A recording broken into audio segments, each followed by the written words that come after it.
Experts have warned of a potential food shortage in South Africa due to increased water supply interruptions. Central and northern parts have seen their water supply increasingly under pressure, with major metros experiencing extended interruptions in recent years. In Gauteng, water shortages have become more common since 2022, and this has threatened the agricultural sector. Small businesses like car washes, laundromats, and hair salons have also been affected. For more on this, we speak to Executive Manager for Water Utilisation in Agriculture at the Water Research Commission, Professor Sylvester Mpandeli. Good morning, and thank you so much for your time. All right, let's get straight into it. Professor, what is the impact of the water shortages on these sectors? I think the impact is also caused or influenced by poor rainfall distribution.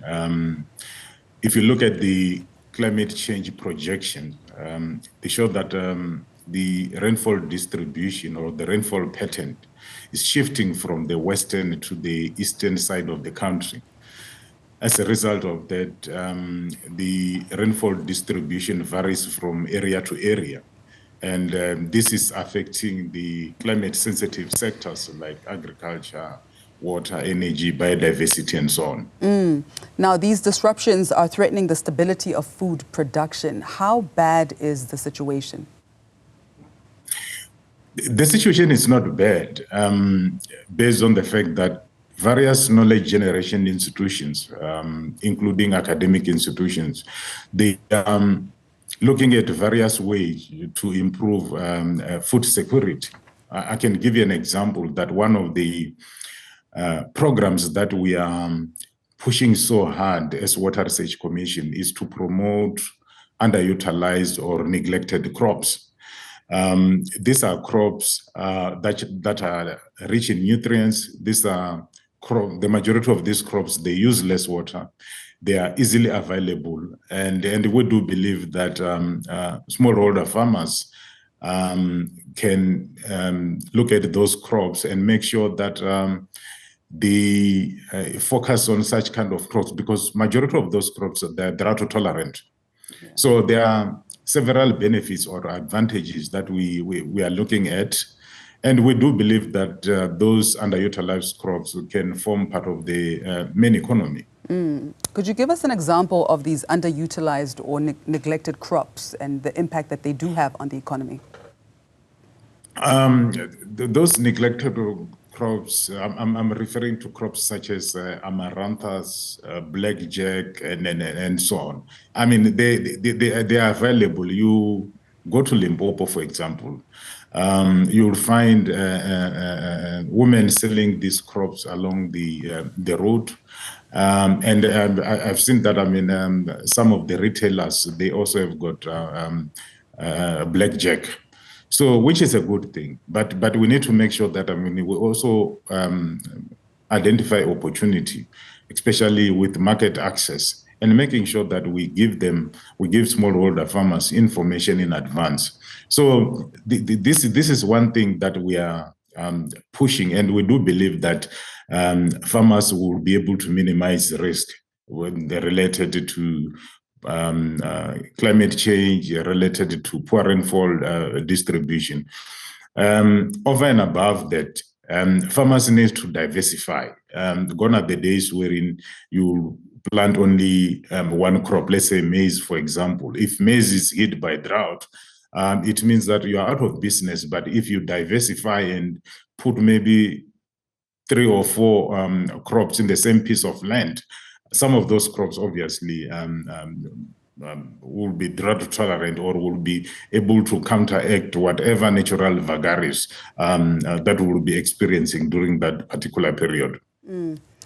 We've seen the impact of severe drought in various parts of the continent most recently. How severe could it be for us? And I mean, could we find ourselves completely out of food supply? We are not gonna run out of, I mean, food, but the bottom line is that we need to understand the fact that drought does not recognize boundaries. if, for example, there's drought in Zimbabwe or Malawi, but the fact that, I mean, we share similar hydrological system, we should also be mindful of the fact that it will end up, I mean, affecting part of the country.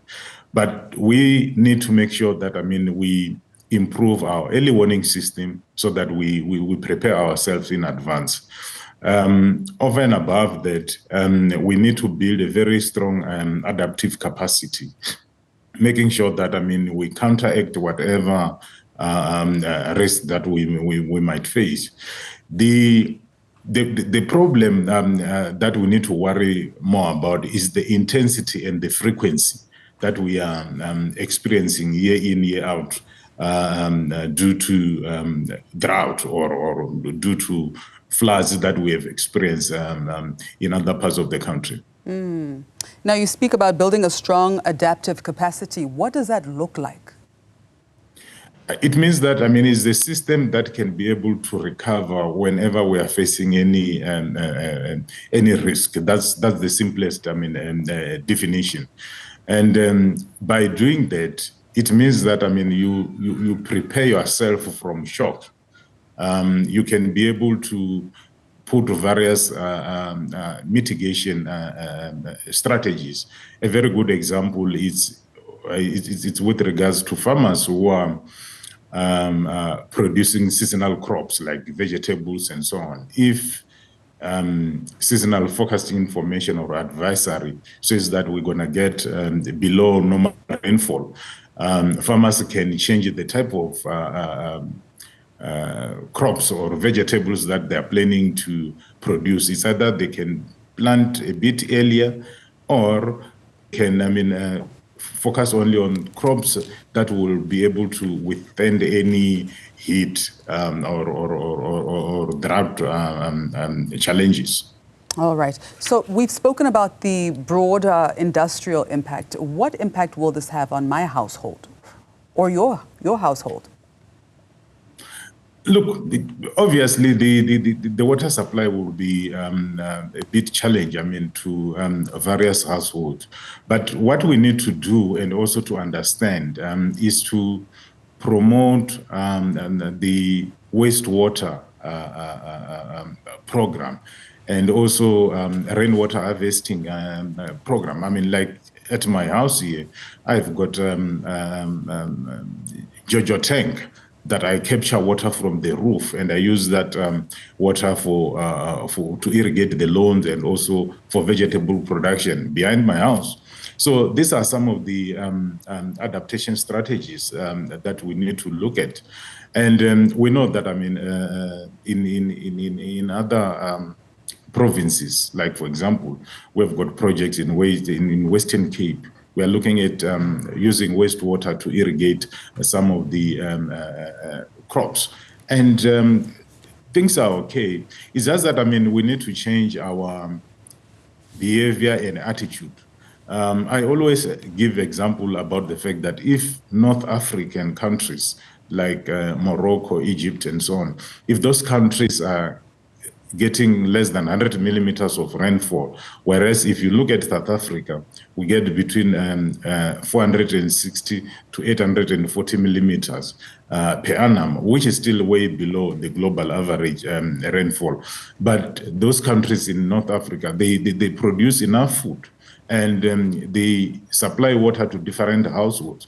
Obviously, they also augment the water supply system by using groundwater because this forms a part of the water mix.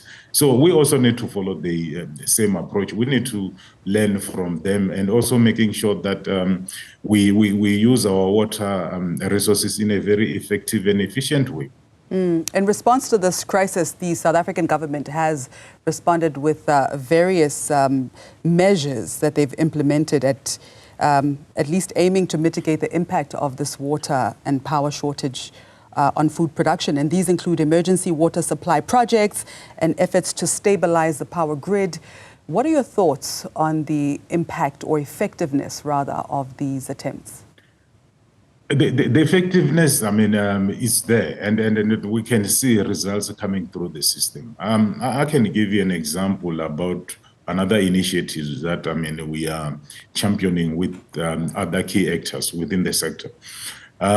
We are busy pushing so hard on issues related to water, energy, food nexus. This approach, it gives us an opportunity for us to interlink our activities amongst those three sectors that I've highlighted. Over and above that, if we take the water, energy, food nexus approach, it gives us an opportunity to drive our activities in an integrated or in a nexus way. And remember, water, energy, and agriculture, they are interlinked. There's synergies, the trade-offs, there's harmonization of activities there. So this is the way to go. And for us as Water Research Commission, we are pushing this based on the fact that we are saying all these three sectors are directly linked to the National Development Plan and also Sustainable Development Goals. You recall that there are 17 SDGs that have been listed by United Nations. And that is why, as an organization, together with our partners, we are organizing a Water, Energy, Food Nexus Regional Summit at CSIR from the 19th to the 20th of August 2024, just to demonstrate the value add by bringing in the water, energy, food nexus within our system. We have done research and development and innovation on that for the past 11 years. We have done quantification, indices, metrics, and so on. Now we are looking at policy gaps and also the implementation, components, because we have got the responsibility to provide more evidence. And it works well. We have got projects in various countries, in various provinces, looking at water, energy, food nexus. And we are moving from theory to practice, which means that we are working with the different communities across the country. And the benefits are there. All right. I can give you an example. No. We have got big projects in KwaZulu-Natal on biogas. Yeah. All right. But thank you so much for giving that example, and thank you so much for your time. That was Executive Manager for Water Utilization in Agriculture at the Water Research Commission, Professor Sylvester Mpandeli.